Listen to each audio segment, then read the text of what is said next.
تو 2008 میں سویلین حکومت تو آئی، لیکن کتاب کہتی ہے کہ فوج کا اثر و رسوخ خاص طور پر معیشت، نیشنل سیکیورٹی اور فورن پالیسی پر وہ قائم رہا۔ اسی کو ہائبرڈ ڈیموکریسی کہا گیا ہے۔ جی بالکل، اور اس میں ایک دلچسپ نقطہ یہ ہے کہ جنرل کیانی کے دور میں ایک ٹیکٹیکل ریٹریٹ نظر آیا، مطلب فوج تھوڑا سا پیچھے ہٹی۔ ہاں، لیکن کیا یہ واقعی ایک اسٹریٹجک شفٹ تھا یا صرف وقتی؟ کتاب کے مطابق یہ زیادہ تر ٹیکٹیکل ہی تھا۔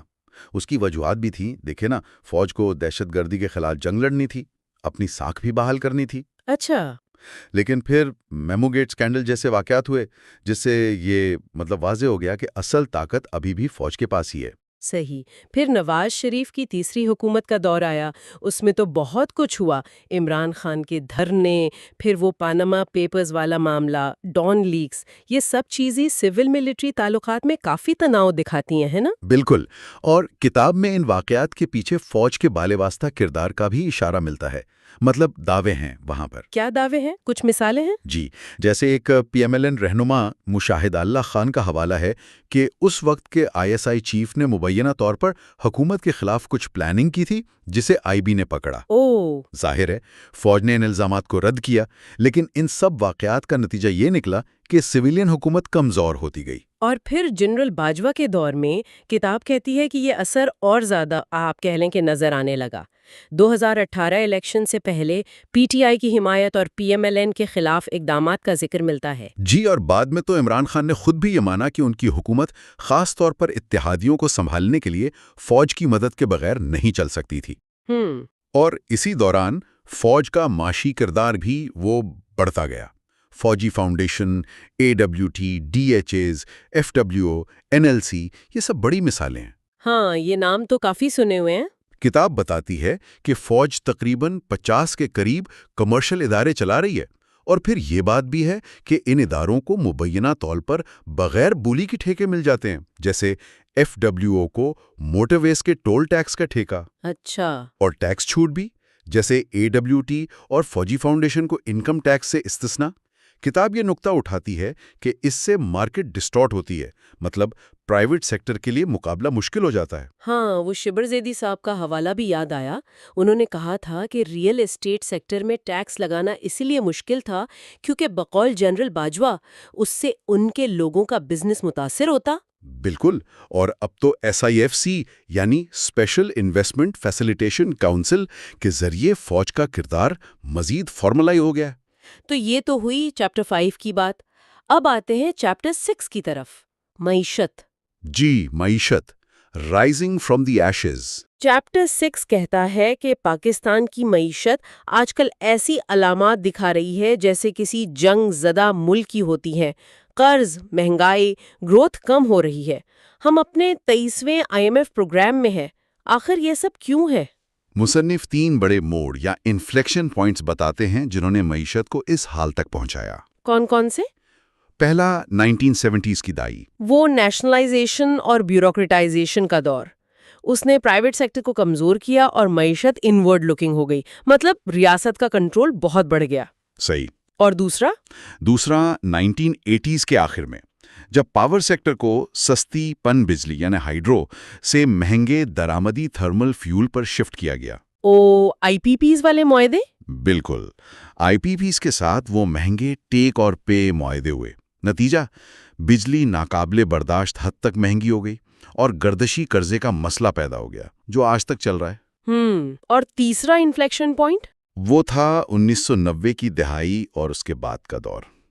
گلوبلائزیشن کا زمانہ تھا، دنیا بدل رہی تھی، دوسرے ممالک اصلاحات کر کے آگے نکل رہے تھے، لیکن پاکستان ضروری معاشی اصلاحات یا ریفارمز کرنے میں ناکام رہا۔ تو مطلب ہم پیچھے رہ گئے؟ جی، مشرقی یورپ، مشرقی ایشیا کے ممالک آگے بڑھ گئے، ہم وہیں رہے۔ تو ان فیصلوں کا خامیازہ آج ہم بھگت رہے ہیں۔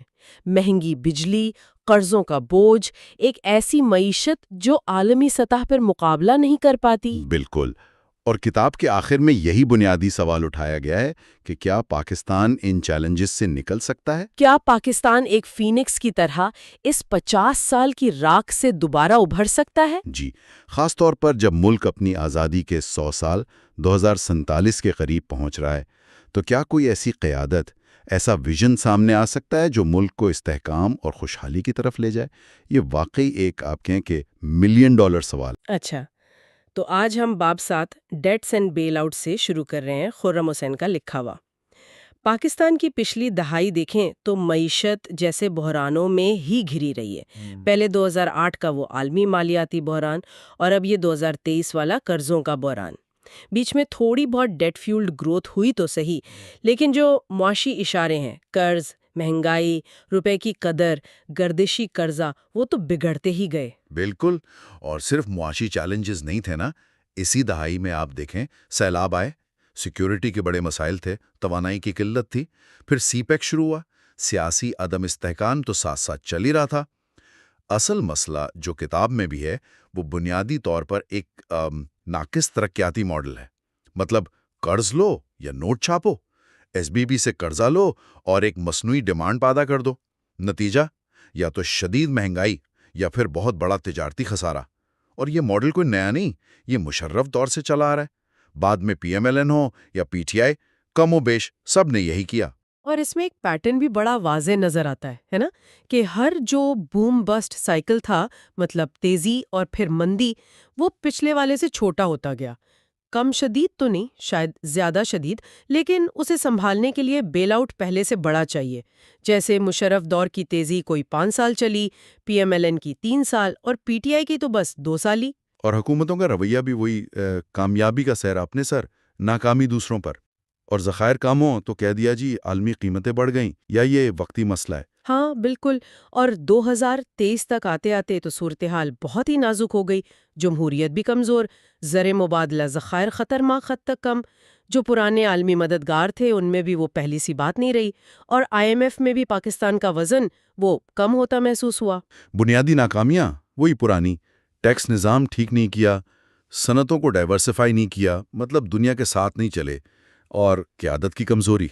پھر 2000 کے بعد عالمی معیشت میں جو اتھل پتھل ہوئی، اس نے بھی پاکستان کے کرنٹ اکاؤنٹ اور ذخائر پر بہت گہرا اثر ڈالا۔ ترسیلات زر یعنی ریمیٹنسز وہ تو بڑھے، لیکن تجارتی خسارہ تو کہیں زیادہ تیزی سے بڑھا، خاص طور پر 2003 کے بعد۔ تو ظاہر ہے فرق پورا کرنے کے لیے بیرونی قرضوں پر انحصار بڑھتا گیا، اور پھر ان قرضوں کی واپسی، ڈیٹ سروسنگ، اس کا بوجھ اتنا بڑھ گیا کہ آپ دیکھیں 2008 میں مسئلہ کرنٹ اکاؤنٹ خسارہ تھا زیادہ، 2018 تک تو آدھی بیرونی ضرورت ہی صرف قرضوں کی ادائیگی تھی۔ بالکل، حکومتوں کے پاس 2 ہی راستے تھے، یا تو نوٹ چھاپیں ایس بی پی سے قرضہ لے کر، یا باہر سے قرض لیں۔ کتاب میں بتایا ہے کہ کب کب زیادہ نوٹ چھاپے گئے، جیسے FY08، FY13، پھر FY18-19، اور یہ اکثر تب ہوتا تھا جب کوئی سیاسی تبدیلی آ رہی ہو، ہے نا؟ اور یہ سلسلہ تبھی رکتا تھا جب آئی ایم ایف پروگرام آ جائے۔ پی ایم ایل این دور میں خاص طور پر 2014 کے بعد ڈالر والے قرضے بہت بڑھے، Saudi deposits, euro bonds. State Bank نے 2014 میں اس پر وارننگ بھی دی تھی۔ یہ بدل گئے، مطلب کمرشل بینکوں کا حصہ بڑھا، نان پیرس کلب ممالک کا، یورو بانڈز کا۔ پھر کووڈ-19 آیا، اس کے بعد تو شاید تاریخ کی سب سے بڑی مالیاتی توسیع ہوئی، مانیٹری ایکسپینشن جسے کہتے ہیں، شرح سود ایک دم نیچے، کاروباروں کے لیے ری فائنانس سہولیات۔ لیکن دوسری طرف ملک کی مالی بنیادیں وہ کمزوری رہیں۔ ایک تو 2009 کا NFC ایوارڈ جس سے صوبوں کا حصہ بڑھا، پھر 2011 میں ویٹ یا RGST کا نافذ نہ ہو پانا، یہ بڑے دھچکے تھے۔ اس کا نتیجہ کیا نکلا؟ حکومتیں ٹیکس ایمنسٹی اسکیموں پر زیادہ انحصار کرنے لگی۔ پی ٹی آئی حکومت نے شروع میں تو اصلاحات کی بات کی، لیکن پھر وہ بھی ایمنسٹی اسکیموں پر آ گئی۔ ایس بی پی ایکٹ میں تبدیلی کی بات ہوئی، لیکن پھر وہ لانگ ٹرم OMOs کا استعمال۔ یہ ایک طریقہ ہے مرکزی بینک کا مارکیٹ میں پیسہ ڈالنے کا لمبے عرصے کے لیے، وہ بھی چلتا رہا۔ اور ان سب پالیسیوں کا مجموعی نتیجہ 2023 میں مہنگائی 32% سے اوپر، روپیہ تاریخ کی کم ترین سطح پر، ذخائر تقریباً ختم، ڈیفالٹ کا خطرہ سر پر، اور خود آئی ایم ایف کہہ رہا تھا کہ سماجی بے چینی بڑھ سکتی ہے۔ کتاب میں اسے پمپ اینڈ ڈمپ اسکیم کہا گیا ہے معیشت کو۔ یہ تو بہت سخت بات ہے۔ اچھا، اب ذرا آگے چلتے ہیں۔ باب 8 کیچ 23 مرتضیٰ سید کا۔ یہاں وہ محبوب الحق کے ویژن کی بات کرتے ہیں، انسانی ترقی، ریاست کا کردار، اور اس کا موازنہ کرتے ہیں آج کی حقیقت سے، غربت عدم مساوات، IMF پر انحصار۔ جی مرتضی سید بھی پاکستان کے ترقیاتی ماڈل کی وہی بنیادی خامیاں گنواتے ہیں۔ ہماری معیشت کا 95%، آپ سوچیں 95% کھپت پر چل رہا ہے۔ کنزمپشن، سرمایہ کاری صرف 15%، برآمدات 10%۔ تو نتیجہ کیا؟ مستقل کرنٹ اکاؤنٹ خسارہ، اور اسے پورا کرنے کے لیے باہر سے قرضے، جبکہ ہمارے پڑوسی بھارت، بنگلہ دیش وہ کہاں سے کہاں نکل گئے۔ اندرونی مسائل بھی ہیں، دنیا سے ہمارے معاشی رابطے کمزور، سماجی معاہدہ ٹوٹا ہوا ہے، ریاست اور عوام میں اعتماد نہیں، ٹیکس کم دیتے ہیں لوگ، اور سیاست شخصیت پرستی کی۔ اور جو یہ حالیہ بحران آیا، اس کی فوری وجوہات کیا بتائیں گئیں؟ وہی FY22 کا بجٹ، فیول سبسڈی اور IMF سے بگاڑ۔ بنگلہ دیش نے خطرہ پہلے بھانپ لیا تھا، وہ وقت پر IMF چلا گیا، ہم ہچکچاتے رہے۔ مصنف نے پچھلے 25 سال کے جمود کی 3 بڑی وجوہات بتائی ہیں، دلچسپ نام دیے ہیں: guns, babies and trade deals. پہلا، گنز، یعنی 2001 کے بعد جو سیکیورٹی کی وجہ سے قرضوں میں رعایت ملی، امریکی امداد ملی، اسے ہم نے پائیدار اصلاحات پر لگانے کے بجائے وقتی کھپت بڑھانے میں اڑا دیا۔ دوسرا، بیبیز، یعنی آبادی میں اضافے کی شرح بہت زیادہ رہی، تو انحصار کرنے والوں کا تناسب بڑھ گیا، اس سے بچتیں کم ہوئیں، کھپت بڑھی اور کرنٹ اکاؤنٹ خسارہ اور بگڑا۔ اور تیسرا، ٹریڈ ڈیلز، دوسرے ملکوں سے جو آزاد تجارتی معاہدے کیے FTA، وہ زیادہ تر ناقص تھے، ہماری برآمدات بڑھنے کے بجائے درآمدات زیادہ بڑھ گئیں، خسارہ اور گہرا ہو گیا۔ کتاب میں وہ 7 مہلک گناہوں کا 7 ڈیڈلی سنز کا بھی ذکر ہے معاشی پالیسی سازی کے حوالے سے، وہ کون سے تھے؟ جیسے گروتھ کا جنون، بس وقتی فائدہ دیکھنا، کمزور تیاری، کنٹرول کرنے کی خواہش، تجربوں سے نہ سیکھنا، خود پسندی، اور IMF کے ساتھ وہ کبھی دوستی کبھی دشمنی والا رویہ۔ بالکل یہی ہے، اور پاکستان بار بار IMF کیوں جاتا ہے، اس کی وجہ بھی یہی بتائی گئی ہے۔ ہمارا کرنٹ اکاؤنٹ خسارہ دائمی ہو چکا ہے۔ کیوں؟ کیونکہ برآمدات کم، بچتے کم، کھپت بہت زیادہ۔ اب اس خسارے کو پورا کرنے کے لیے FDI تو آتی نہیں زیادہ، تو قرض لینا پڑتا ہے، اور جب قرض واپس کرنے کا وقت آتا ہے، ذخائر ختم، تو پھر IMF کا دروازہ کھٹکھٹانا پڑتا ہے۔ بات گھوم پھر کر وہیں آ جاتی ہے۔ تو اب صورتحال یہ ہے کہ قرضے ناقابل برداشت ہو گئے ہیں، انسسٹینیبل۔ سالانہ $35 ارب چاہیے باہر کی ادائیگیوں کے لیے، یہ تو بہت بڑی رقم ہے۔ تو کتاب میں ڈیفالٹ اور لامتناہی کفایت شاری کے بیچ ایک تیسرا راستہ بتایا گیا ہے، قرضوں کی تنظیم نو، یعنی ڈیٹ ریسٹرکچرنگ کا۔ دیکھیے، تنظیم نو ایک بہت پیچیدہ عمل ہے۔ اس میں پہلے تو یہ طے کرنا ہوگا کہ کن قرض دینے والوں کو شامل کریں، مقامی قرضے، بیرونی، کمرشل بینک، 2 طرفہ ممالک، یا ورلڈ بینک ADB جیسے ادارے۔ پھر یہ کہ تنظیم نو ہوگی کیسے؟ کیا قرض کی اصل رقم کم کروائیں گے، جسے ہیئر کٹ کہتے ہیں، یا صرف ادائیگی کا شیڈیول لمبا کروائیں گے، یعنی ری پروفائلنگ؟ اس سارے عمل میں چین کا کردار بہت اہم ہوگا، اور اس میں چیلنجز بھی بہت ہوں گے۔ ضرورت اس بات کی ہے کہ یہ سارا کام انتہائی پروفیشنل طریقے سے کیا جائے۔ اور فرض کریں اگر قرضوں میں کچھ ریلیف مل بھی جاتا ہے، تو سب سے اہم بات تو یہی ہے نا کہ اس موقع کو ماضی کی طرح ضائع نہ کیا جائے، بلکہ اسے حقیقی ساختی اصلاحات، اسٹرکچرل ریفارمز کے لیے استعمال کیا جائے۔ بالکل بالکل، کتاب اسی بات پر زور دیتی ہے کہ اس مہلت کو استعمال کریں، برآمدات، بچتیں، سرمایہ کاری، ان سب کو کم از کم دگنا کرنے کے لیے۔ FDI لانے کے لیے ماحول سازگار بنائیں، اور جو بیرونی فنانسنگ کی ضرورت ہے اس کی حقیقت پسندانہ منصوبہ بندی کریں۔ ایشیائی معجزے والے ممالک سے بھی سبق سیکھیں۔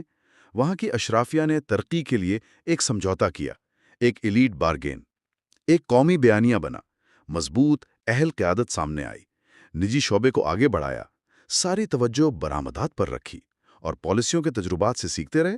کتاب میں پاکستان کا ذکر گلوبل ساؤتھ کے تناظر میں بھی ہے، یعنی ترقی پذیر ممالک جو آج کل مشترکہ مسائل کا سامنا کر رہے ہیں: عالمی بحران، قرضوں کا بوجھ، ترقی یافتہ دنیا کی بے اعتنائی، بین الاقوامی نظام کی ناکامیاں۔ جی، اور اس تناظر میں چین کا کردار اہم ہو سکتا ہے۔ BRI کے ذریعے شاید قرضوں میں کچھ ریلیف دے کر، اور عالمی قیادت میں جو خلا نظر آ رہا ہے اسے کسی حد تک پر کر کے ایک نئے عالمی ترقیاتی معاہدے کی بھی ضرورت محسوس ہوتی ہے، جو موسمیاتی تبدیلی جیسے بڑے چیلنجز سے نمٹنے میں ترقی پذیر ممالک کی مدد کرے۔ تو آج ہم نے دا سرچ فار اسٹیبلٹی کے باب 7 اور 8 کے کچھ اہم نکات پر بات کی۔ آج ہم ان سورسز کو دیکھ رہے ہیں جو پاکستان کی اکنامک کمپیٹیٹیونیس اور ملک کی نوجوان نسل پہ فوکس کرتے ہیں، مطلب خاص طور پر چیپٹر 9 اور 10۔ جی، چیپٹر 9 تو شروع ہی بڑی چیلنج سے ہوتا ہے کہ 2047 تک اپر مڈل انکم کنٹری بننا ہے۔ ہاں، اور اس کے لیے سورسز کے مطابق سالانہ 6 سے 8% گروتھ ریٹ چاہیے۔ لیکن پچھلے 30 سال کی ایوریج دیکھیں تو صرف 4%، بہت بڑا گیپ ہے۔ بالکل، اسی لیے وہ کہتے ہیں کہ پروڈکٹیوٹی، ایکسپورٹس اور فورن انویسٹمنٹ ان سب کو بڑھانا لازمی ہے۔ چائنا کی مثال بھی دیتے ہیں کہ گلوبل اکانومی میں انٹیگریٹ ہو کر کیسے کامیابی ملی۔ صحیح، اور کمپیٹیٹیونیس صرف قیمت کی بات نہیں ہوتی ہے نا، نہیں، بالکل نہیں۔ کوالٹی، ریلائبلٹی، ٹائملی ڈیلیوری، یہ سب امپورٹنٹ ہیں۔ لیکن آج کل وہ گلوبلائزیشن کا فیوچر بھی تھوڑا غیر یقینی لگ رہا ہے۔ اثرات ہیں، پروٹیکشنزم بڑھ رہا ہے۔ اسی میں پھر چیپٹر 9 ایسٹ ایشیا کی مثال دیتا ہے، جاپان، کوریا، چائنا، ایشین ملک، انہوں نے کیسے ہائی گروتھ حاصل کی؟ وہی، انہوں نے ڈومیسٹک سیونگز پہ زور دیا، ہیومن کیپٹل بنایا، ٹریڈ کو کھولا اور ٹیکنالوجی کو اڈاپٹ کیا۔ اور یہ ہیومن کیپٹل والی بات سیدھی چیپٹر 10 سے جڑتی ہے، پاکستان کا یوتھ بلج۔ جی، تقریباً 2/3 آبادی 30 سال سے کم عمر کی، یہ ایک بہت بڑی پوٹینشل طاقت ہے۔ لیکن چیلنجز بھی تو ہیں ان نوجوانوں کے لیے۔ بہت زیادہ۔ سورسز بتاتے ہیں کہ ہر 100 میں سے صرف 39 امپلائڈ ہیں، صرف 39۔ اچھا، اور تعلیم، صرف 6 لوگ 100 میں سے ایسے ہیں جن کے پاس 12 سال یا اس سے زیادہ تعلیم ہے۔ بنیادی سہولیات جیسے لائبریری یا اسپورٹس فیسلٹیز وہ بھی صرف 6-7% کو میسر ہیں۔ تو امیدیں ہیں لیکن فرسٹریشن بھی ہے ساتھ ساتھ۔ ہاں، یہ سمجھ آتا ہے۔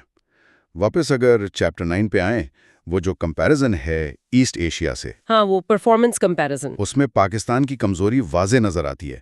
1960 میں کوریا اور پاکستان دونوں کی پر کیپٹا انکم $100 تھی، صحیح؟ جی بالکل، $100۔ آج کوریا $27,500 سے اوپر ہے اور پاکستان $1,600 کے آس پاس۔ یہ سٹیٹسٹکس تو واقعی حیران کن ہے۔ کیا فرق آیا پالیسی میں؟ سورسز اشارہ کرتے ہیں کہ کوریا نے شروع سے ہی ایکسپورٹس اور ہیومن کیپٹل پہ بہت فوکس کیا۔ ویتنام کی مثال بھی ہے۔ ہاں، ویتنام والی مثال بھی تھی۔ ان کی ایکسپورٹس 20 سال میں 14 بلین سے بڑھ کر 281 بلین ہو گئیں، جبکہ پاکستان اسی عرصے میں 10 بلین سے صرف 30 بلین تک پہنچا۔ اور ہماری ایکسپورٹس کی کمپوزیشن بھی تو۔ وہی بات، وہ بھی 30 سال سے زیادہ تر لو ٹیک پروڈکٹس، ٹیکسٹائلز، رائس، لیدر، انہی چیزوں پر اٹکی ہوئی ہے، اسٹیگننٹ ہے۔ تو اس کمپیٹیٹیونیس کو بڑھانے کے لیے گورنمنٹ کا رول کیا ہے چیپٹر 9 کے حساب سے؟ گورنمنٹ کا رول بہت اہم ہے۔ اسٹیبل پالیسیز، بہتر گورننس، انویسٹمنٹ کلائمیٹ کو آسان بنانا اور ہیومن کیپٹل۔ خاص طور پر سورسز کے مطابق خواتین کی لیبر فورس پارٹیسپیشن جو صرف 21% ہے، اسے بڑھانا بہت ضروری ہے۔ اور ہیومن کیپٹل میں صرف پارٹیسپیشن نہیں، کوالٹی بھی اہم ہوگی نا؟ بالکل۔ چیپٹر 10 میں AKU کی اسٹڈی کا حوالہ ہے کہ اسکول کے بچوں کی بڑی اکثریت سائنس اور میتھس میں کمزور ہے، کریٹیکل تھنکنگ کی کمی ہے۔ تو گورنمنٹ کو صرف تعلیم نہیں بلکہ کوالٹی تعلیم پہ فوکس کرنا ہوگا، R&D پہ انویسٹ کرنا ہوگا، اور STEAM یعنی science, technology, engineering, arts, maths, اس پر زور دینا ہوگا۔ یہ وہ سکلز ہیں جو آج کی اکانومی کو چاہیے۔ ٹھیک۔ گورنمنٹ کے علاوہ فرمز یعنی کمپنیز، ان کی کیا ذمہ داری بنتی ہے اس میں؟ ان کی بھی بڑی ذمہ داری ہے۔ ایک تو اپنی ورک فورس میں انویسٹ کرنا۔ سورسز کے مطابق پاکستان کی پروڈکٹیوٹی چائنا کا صرف 30-40% ہے۔ اچھا۔ دوسرا، مینجمنٹ کو پروفیشنل بنانا۔ تیسرا، گلوبل ویلیو چینز GVCs ان میں شامل ہونا۔ دنیا بھر کے پروڈکشن نیٹ ورکس کا حصہ بننا۔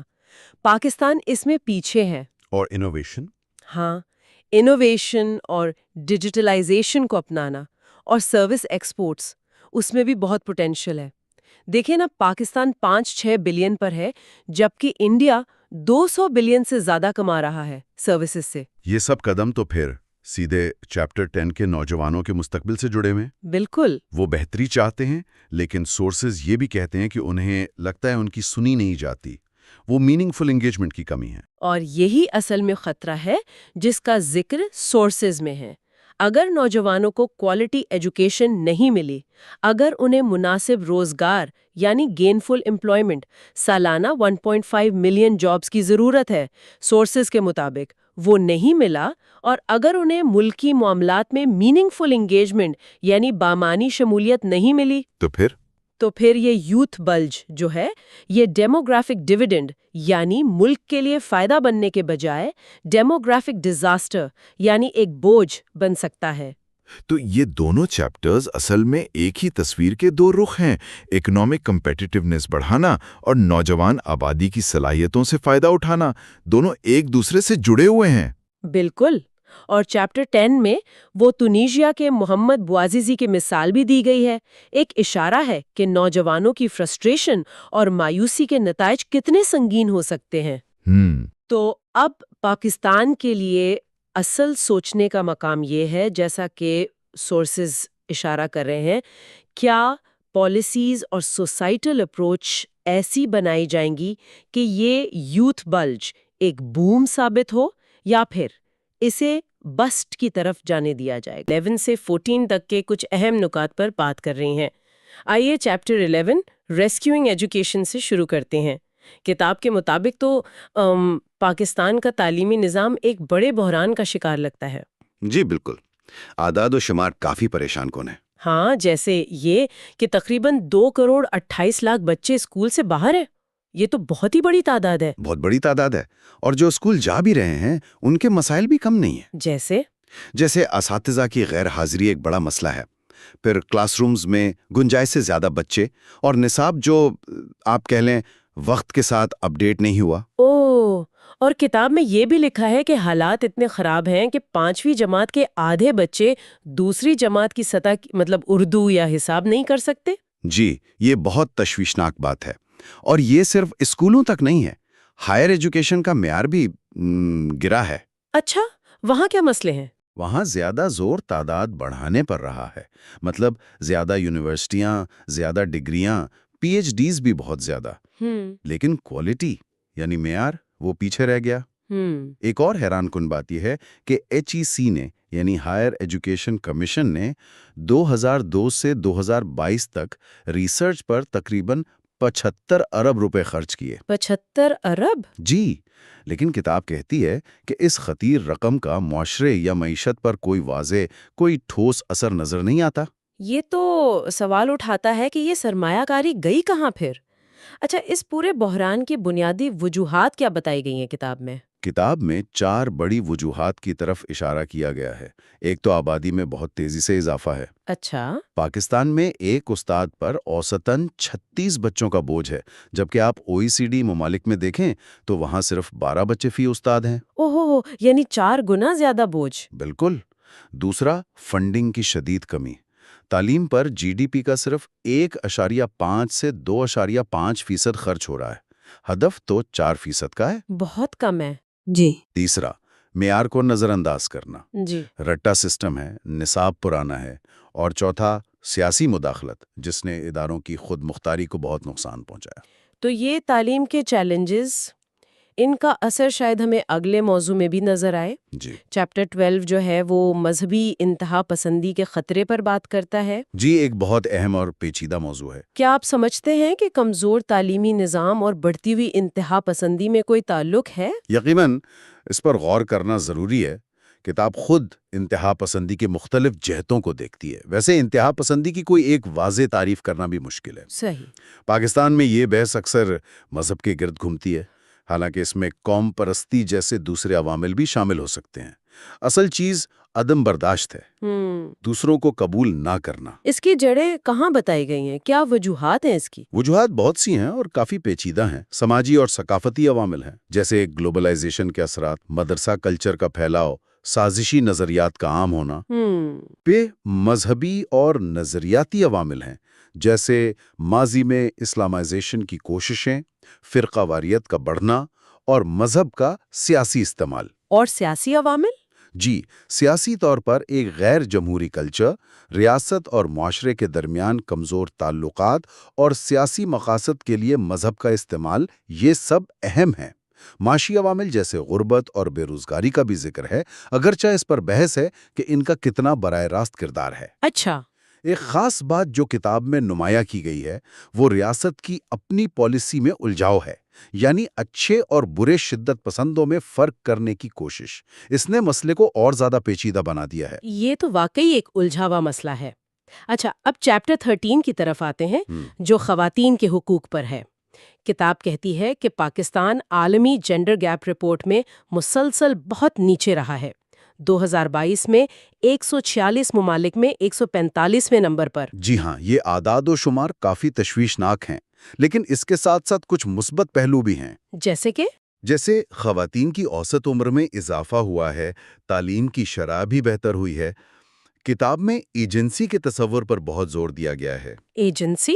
اس سے کیا مراد ہے؟ یعنی صرف حقوق کا مل جانا کافی نہیں ہے۔ اصل بات یہ ہے کہ خواتین اپنی زندگی کے فیصلے خود کر سکیں، اپنے حقوق کے لیے آواز اٹھا سکیں، ان میں یہ طاقت ہو۔ یہ اصل تبدیلی ہے۔ صحیح۔ اور یہ جدوجہد کب سے جاری ہے پاکستان میں؟ یہ جدوجہد تو بہت پرانی ہے، آزادی سے بھی پہلے شروع ہوئی تھی، تعلیم کے لیے، وراثت کے حقوق کے لیے۔ اچھا۔ آزادی کے بعد MFLO یعنی مسلم فیملی لاز آرڈیننس 1961 ایک اہم سنگ میل تھا۔ پھر محترمہ فاطمہ جناح کا صدارتی الیکشن لڑنا بھی بہت اہم تھا۔ جی۔ ضیاء الحق کے دور میں جب امتیازی قوانین آئے، خاص طور پر حدود آرڈیننس، تو اس کے خلاف WAF یعنی ویمنز ایکشن فورم جیسی تنظیمیں بنی اور انہوں نے بڑی مزاحمت کی۔ بعد کے ادوار میں آپ دیکھیں تو خواتین کی سیاسی نمائندگی بڑھی، کچھ نئے قانون بنے جیسے ویمن پروٹیکشن ایکٹ 2006 اور حال ہی میں عورت مارچ جیسی نئی تحریکیں سامنے آئی ہیں۔ جی ہاں، عورت مارچ جو زیادہ ذاتی آزادیوں اور صنفی بنیادوں پر جو استحصال ہوتا ہے اس کے خاتمے پر زور دیتی ہیں۔ لیکن چیلنجز اب بھی بہت ہیں۔ کیا چیلنجز ہے ابھی بھی؟ قوانین تو بن گئے ہیں، لیکن ان پر عمل درآمد ایک بڑا مسئلہ ہے۔ معاشرتی مخالفت، مسوجنی اور کچھ مذہبی حلقوں کی طرف سے سخت مزاحمت بھی ہے۔ ٹھیک۔ اور آخر میں چیپٹر 14 ہے ماحولیاتی بحران پر۔ یہ ایک ایسا مسئلہ ہے جو اب شاید سب سے زیادہ محسوس ہو رہا ہے۔ بالکل، اور پاکستان کے لیے خاص طور پر سنگین ہے۔ ہم عالمی کاربن اخراج میں بہت کم حصہ ڈالتے ہیں، شاید 1% سے بھی کم، 0.9%۔ جی۔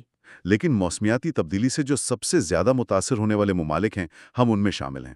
زمین کا بنجر ہونا، پانی کی شدید کمی، آلودگی، یہ بہت بڑے مسئلہ ہیں۔ اور ان کے معاشی نقصانات بھی ہوں گے۔ جی، کتاب کے مطابق یہ نقصانات GDP کا 4.3% تک ہو سکتے ہیں، بہت زیادہ ہیں۔ پانی کے مسئلے پر کچھ اور تفصیل بتائیں گے؟ یہ بہت سننے میں آتا ہے۔ پانی کی صورتحال واقعی آپ کہہ لیں الارمنگ ہے۔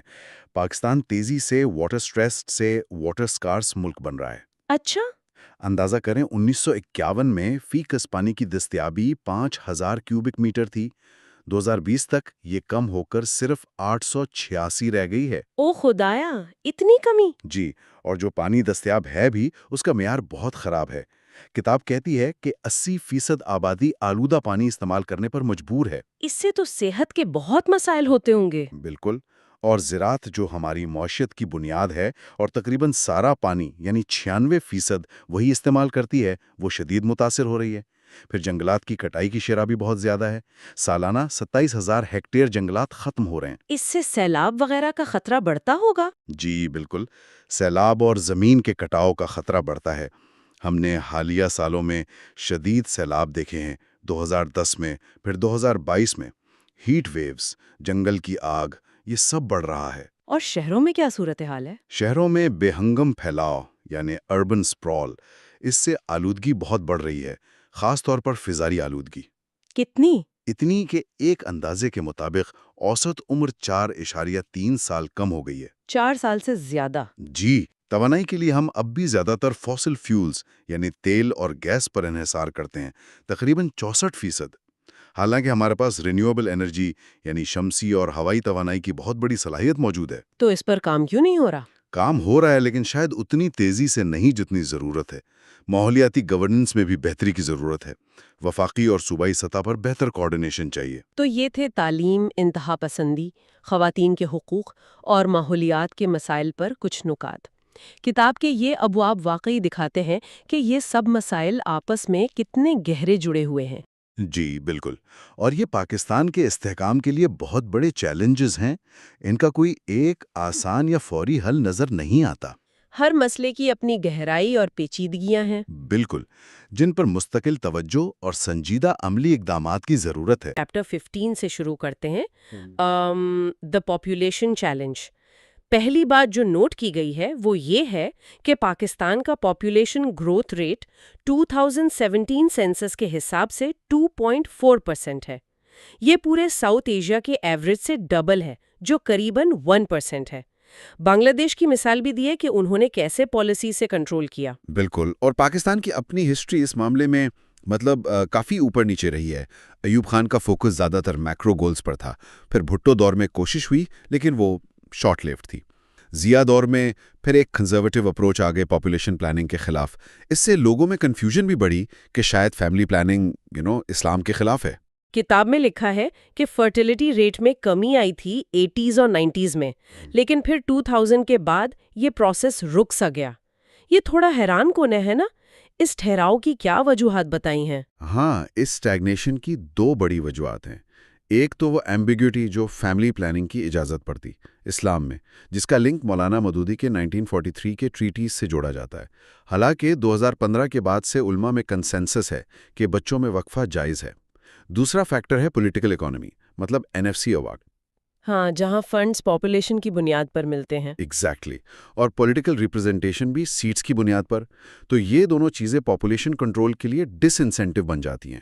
2018 میں CCI نے ٹارگٹ سیٹ کیے تھے، مگر امپلیمنٹیشن وہ تھوڑی ویک رہی۔ لیکن ایک طرف تو یہ پالیسی لیول کی رکاوٹیں ہیں، دوسری طرف کتاب کہتی ہے کہ لوگ، خاص کر خواتین، ایکچولی کم بچے چاہتی ہیں۔ وہ 6.4 ملین وومن کی ان میٹ نیڈ فار کانٹرسیپشن والی بات، تو یہ عجیب کشمکش ہے۔ نیڈ ہے لیکن پوری نہیں ہو رہی، ایسا کیوں؟ بالکل، اس ان میٹ نیڈ کی وجوہات میں انفارمیشن کی کمی ہے اور کانٹرسیپٹیوز کے سائیڈ ایفیکٹس کا ڈر بھی شامل ہے، اور اس سب کا اثر وہ ڈیولپمنٹ کے ہر شعبے پر پڑتا ہے۔ اکانومی پر بنگلہ دیش سے کمپیریزن دیکھ لیں، پاورٹی سائیکل، ایجوکیشن میں ڈیمانڈ سپلائی گیپ، امپلائمنٹ، خاص کر خواتین کی کم پارٹیسپیشن، اور انوائرمنٹ پر بھی واٹر اسکیسٹی، لینڈ ایشوز، اربنائزیشن کا پریشر۔ یہ تو کافی سیریس اندرونی چیلنج ہے۔ اچھا، اب چیپٹر 16 پر آتے ہیں، Pakistan China relations, permanent friends. Pakistan نے PRC کو 1950 میں ہی ریکگنائز کر لیا تھا، لیکن شروع میں سیٹوں کی وجہ سے تھوڑی احتیاط تھی۔ پھر 1960 ٹرننگ پوائنٹ تھا۔ ہاں بالکل، اس وقت کئی فیکٹرز تھے۔ سائنو انڈین ٹینشن تھی، سائنو سوویت سپلٹ تھا، اور US کا انڈیا کو سپورٹ کرنا، ان سب نے پاکستان کو چائنا کے قریب کیا۔ پھر 1963 کا باؤنڈری ایگریمنٹ ہوا، PIA کی فلائٹ شروع ہوئی چائنا کے لیے، اور 1965 کی وار میں چائنا نے جو سپورٹ دی اس نے آل ویدر فرینڈشپ کی بنیاد رکھ دی۔ KKH اور HMC جیسے پروجیکٹس بھی اسی دور میں شروع ہوئے، اور وہ US چائنا رابطے میں پاکستان کا برج والا رول وہ بھی امپورٹنٹ تھا۔ 1971 میں یہ رشتہ ٹیسٹ ہوا ہوگا؟ ضرور۔ کتاب کہتی ہے کہ چائنا نے پہلے پولیٹیکل سلوشن پر زور دیا تھا، لیکن جنگ کے بعد انہوں نے بنگلہ دیش کی UN ایڈمیشن کو ویٹو کیا۔ اس کو POWs کی واپسی سے لنک کیا گیا تھا۔ جب ڈیفنس پیکٹ کی بات ہوئی تو زو این لائے نے کہا کہ رشتہ پہلے ہی الائنس جیسا ہے۔ پھر دینگ شیاؤ پنگ کے بعد چائنا بدلا، فوکس اکانومی پر چلا گیا، اس سے تعلقات پر فرق پڑا۔ فرق تو پڑا۔ چائنا کا فوکس اپنی اکنامک ڈیولپمنٹ پر ہو گیا، کشمیر پر ان کا سٹانس بھی ایوالو ہوا، UN ریزولوشن سے بائیلیٹرل سیٹلمنٹ کی سپورٹ تک۔ انڈیا کے ساتھ بھی ریلیشنز بہتر ہوئے، حالانکہ لداخ 2020 جیسے واقعات بتاتے ہیں کہ جیو پولیٹیکل فیکٹرز ابھی بھی ہیں۔ لیکن چائنا نے پاکستان کو ہمیشہ اشور کیا ہے کہ ان کے تعلقات انڈیا کے مقابلے میں الگ ہیں، زیادہ گہرے ہیں۔ اور CPEC، اس پر کیا کہتی ہے کتاب؟ CPEC، جو شروع میں $62 بلین کا پروجیکٹ تھا، BRI کا حصہ ہے، فلیگ شپ پروجیکٹ، فوکس تھا انرجی، انفراسٹرکچر اور گوادر پر۔ پہلے فیز میں انرجی پروجیکٹس آئیں، کچھ کول بیس تھے جس پر تنقید بھی ہوئی۔ SEZs کی ڈیولپمنٹ میں تھوڑے چیلنجز رہے ہیں۔ گوادر کی اسٹریٹجک امپورٹنس پر بہت بات ہوتی ہے، لیکن کتاب میں لکھا ہے کہ یہ مشرف کی ریکویسٹ پر کمرشل پورٹ کے طور پر شروع ہوا تھا۔ اس کا پوٹینشل ریجنل اسٹیبلٹی سے جڑا ہوا ہے۔ ٹریڈ اور پیپل ٹو پیپل کانٹیکٹس کے بارے میں کیا لکھا ہے؟ ٹریڈ والیوم 2020 میں $16.4 بلین تھا، لیکن یہ چائنا کے حق میں ہے، بہت زیادہ۔ پاکستان کی ایکسپورٹ صرف $1.97 بلین تھیں۔ وجہ وہی، ہماری ایکسپورٹ کیپیسٹی کم ہے۔ عوامی سطح پر کانٹیکٹس وہ بھی کمزور ہیں۔ سیکیورٹی سچویشن ایک وجہ رہی ہے۔ ٹورزم میں پوٹینشل ہے، خاص کر گاندارا ہیریٹیج اور اسٹوڈنٹ ایکسچینج میں بھی اضافے کی گنجائش ہے۔ تو ہم نے دیکھا کہ ایک طرف پاپولیشن کا بڑا اندرونی چیلنج ہے پاکستان کے لیے، اور دوسری طرف چائنا کے ساتھ یہ گہرا کمپلیکیٹڈ آل ویدر ریلیشن شپ ہے۔ ہاں، اور ان دونوں چیپٹرز کو ملا کر دیکھیں تو ایک سوال ذہن میں آتا ہے۔ چائنا کا ڈیولپمنٹ ماڈل بہت یونیک ہے، پاکستان کے چیلنجز بھی مختلف ہیں۔ کتاب میں لرننگ فرام چائنا سیکشن ہے، اس میں کہا گیا ہے کہ ماڈل کاپی نہیں ہو سکتا، مگر اسپیسیفک ایریاز میں سیکھا جا سکتا ہے۔ تو آگے بڑھتے ہوئے کیا یہ تعلق صرف اسٹریٹجک ضروریات تک رہے گا، یا شیئر ڈیولپمنٹ کے کچھ نئے راستے بھی نکل سکتے ہیں جن پر ابھی سوچا نہیں گیا ہے شاید؟ آج ہم دا سرچ فار اسٹیبلٹی کتاب کے 3 ابواب 17، 18 اور 19 کا جائزہ لے رہے ہیں۔ جی، جو پاکستان کے بھارت، امریکہ اور افغانستان کے ساتھ تعلقات پر ہیں۔ تو آئیے باب 17 پاکستان بھارت تعلقات سے شروع کرتے ہیں۔ کتاب کہتی ہے کہ 1947 سے ہی ایک میوچول مسٹرسٹ ہے۔ بالکل، اور یہ بھی کہ پاکستان کو شروع میں اپنا پورا ریاستی ڈھانچہ بنانے میں کافی مشکلات تھیں۔ ہاں، اور اپنا پورا مالی اور فوجی حصہ بھی نہیں ملا۔ صحیح، اور یہ بے اعتمادی پھر جنگوں میں نظر آئی، 48، 65، 99، اور امن کی ناکام کوششوں میں بھی، تاشقند، شملہ، لاہور اعلامیہ۔ اور بنیادی وجہ یعنی روٹ کاز کشمیر تنازع کو بتایا گیا ہے۔ جی، پاکستان کا موقف اقوام متحدہ کی قراردادوں پر، جبکہ بھارت اسے اپنا اٹوٹ انگ سمجھتا ہے۔ پھر اگست 2019 میں آرٹیکل 370 کی منسوخی نے تو کشیدگی بہت بڑھا دی۔ بالکل، اور کتاب میں یہ بھی ذکر ہے کہ بھارت پر مقبوضہ کشمیر میں آبادیاتی تبدیلیوں یعنی ڈیموگرافک چینجز لانے کا الزام ہے، جس پر ظاہر تشویش ہے۔ اچھا، ایک دلچسپ بات یہ ہے کہ پاکستان نے مسئلہ عالمی سطح پر زندہ رکھا ہے، لیکن بین الاقوامی برادری کی زیادہ دلچسپی نہیں رہی، اقوام متحدہ کی بھی۔ ہاں، تجزیہ کار جیسے پروفیسر سائمہ مالک، آریش خان، ان کا حوالہ ہے کہ بھارت کی جیو پولیٹیکل اہمیت کی وجہ سے دنیا تھوڑا گریز کر رہی ہے۔ جی، پروفیسر ملک کا تو یہ بھی خیال ہے کہ پاکستان کو پہلے اپنی معیشت مضبوط کرنی ہوگی، تبھی کشمیر پر مؤثر آواز اٹھا سکے گا۔ دہشت گردی کا معاملہ بھی تو ہے، بھارت ہمیشہ الزام لگاتا رہا ہے، خاص طور پر 9/11 کے بعد ممبئی حملے، پٹھان کوٹ، ان کے بعد تو مذاکرات ہی معطل ہو گئے۔ اور اب یہ بدلتی ہوئی جیو پالیٹکس، امریکہ چین مقابلہ، امریکہ بھارت شراکت داری۔ بالکل، اس نے جنوبی ایشیا میں صف بندی تیز کر دی ہے، اور بھارت کا یہ نیٹ سیکیورٹی پرووائیڈر بننے کا کردار وہ پاکستان کے لیے تشویش کا باعث ہے۔ یقیناً۔ آخر میں یہ جیو اکانومکس کی بات ہے، کیا تجارت سے کچھ بہتری آ سکتی ہے؟ سوال تو ہے، لیکن سیاسی رکاوٹیں، بھارت میں ہندوتوا پالیسیاں، یہ سب راستے میں حائل نظر آتے ہیں۔ ٹھیک ہے، اب آتے ہیں باب 18 پر، پاکستان امریکہ تعلقات۔ مصنفہ انہیں پیراڈاکسز گلور کہتی ہیں، تضادات سے بھرپور۔ جی، تضادات سے بھرپور، کبھی موسٹ الائیڈ ایلائی تو کبھی تعلق صرف وقتی ضرورت یعنی ٹرانزیکشنل۔ میٹیج کا حوالہ بھی ہے کہ پاکستان خود اہم نہیں رہا، بلکہ کسی تیسرے فریق کی وجہ سے اہم رہا۔ پاکستان کی اپنی سیکیورٹی ضروریات تھیں، خاص طور پر بھارت کے حوالے سے، جبکہ امریکہ کے مقاصد مختلف تھے۔ 65 اور 71 کی جنگوں میں مایوسی سے وہ ٹرسٹ ڈیفیسٹ پیدا ہوا۔ 9/11 کے بعد تعلقات بہتر ہوئے، لیکن پھر وہ ڈبل گیم کے الزامات۔ جی، اور القاعدہ طالبان قیادت کی پناہ گاہوں کے شبہات، اس نے تعلقات کو بہت پیچیدہ رکھا۔ اور اب امریکہ کے افغانستان سے نکلنے کے بعد خدشہ یہی ہے کہ واشنگٹن کے لیے پاکستان کی اہمیت کم ہو سکتی ہے، کیونکہ اب توجہ چین پر ہے۔ مگر تعاون کے کچھ ممکنہ شعبے بھی بتائے گئے ہیں، سیکیورٹی، تعلیم، تجارت۔ ہاں، تعلیم میں فل برائٹ پروگرام، تجارت میں امریکہ سب سے بڑا ایکسپورٹ مارکیٹ ہے، صحت، زراعت اور موسمیاتی تبدیلی پر US پاکستان گرین الائنس۔ لیکن وہی بات، بیرونی عوامل افغانستان، بھارت، چین غالب رہیں گے۔ پائیدار تعلقات کے لیے وہ 4Ps اپروچ تجویز کیا گیا ہے: پرائیورٹائز، پارٹنرشپ، پارٹیسپیشن، پرسسٹنس۔ صحیح۔ اب افغانستان کا ذکر آیا تو باب 19 یعنی طالبان اور پاکستان کا افغان مخمسہ، اگست 2021 میں طالبان کی واپسی۔ جی، اور امریکی اخلاء بھی، جو کتاب کہتی ہے اتنا ہی افراتفری والا تھا جتنا 2001 کا حملہ۔ شروع میں امید تھی کہ یہ طالبان 2.0 مختلف ہوں گے۔ ہاں، ایک جامع حکومت، خواتین کے حقوق، لیکن جلد ہی سخت گیر موقف غالب آ گیا۔ اسلامی امارت کا اعلان، خواتین پر پابندیاں، اور اندرونی تقسیم کا بھی ذکر ہے، آئیڈیالوگز اور پریگمیٹسٹس کے درمیان۔ بالکل، ملا برادر جیسے رہنما پس منظر میں چلے گئے اور سخت گیر عناصر فیصلے کرنے لگے۔ دہشت گردی کا خطرہ بھی بڑھا۔ ہاں، داعش خراسان یعنی ڈیش کے حملے بڑھے، پھر ایمن الظواہری کی کابل میں موجودگی اور ہلاکت نے خدشات بڑھائے کہ طالبان نے عالمی دہشت گرد تنظیموں سے ناطا نہیں توڑا۔ پاکستان کے لیے اس کے کیا نتائج نکلے، خاص طور پر TTP کے حوالے سے؟ نتائج تو کافی تشویشناک ہیں۔ TTP کو افغانستان میں محفوظ پناہ گاہیں ملی، سرحد پار حملے بڑھے۔ اور پاکستان اور افغانی طالبان کے تعلقات میں بھی کشیدگی آئی۔ جی، خاص طور پر ڈیورن لائن پر باڑ لگانے پر جھڑپیں۔ پاکستان TTP پر کارروائی کا کہتا رہا، لیکن لگتا ہے افغان طالبان TTP کو دباؤ کے لیے استعمال کر رہے ہیں۔ اور TTP سے مذاکرات بھی ناکام رہے۔ جی، وہ کوشش بھی ناکام ہوئی۔ تو یہ تینوں ابواب مل کر پاکستان کے لیے ایک کافی پیچیدہ تصویر بناتے ہیں، مشرق میں بھارت، مغرب میں افغانستان اور امریکہ کے ساتھ بدلتے تعلقات۔ بالکل۔ اب سوال یہ ہے کہ ان بیرونی چیلنجز اور ساتھ میں اندرونی مسائل جیسے معیشت اور گورننس، ان سب کے ساتھ پاکستان استحکام کی طرف اپنا راستہ کیسے تلاش کرے گا، خاص طور پر جب جیو پولیٹیکل صف بندیاں مزید سخت ہو رہی ہیں۔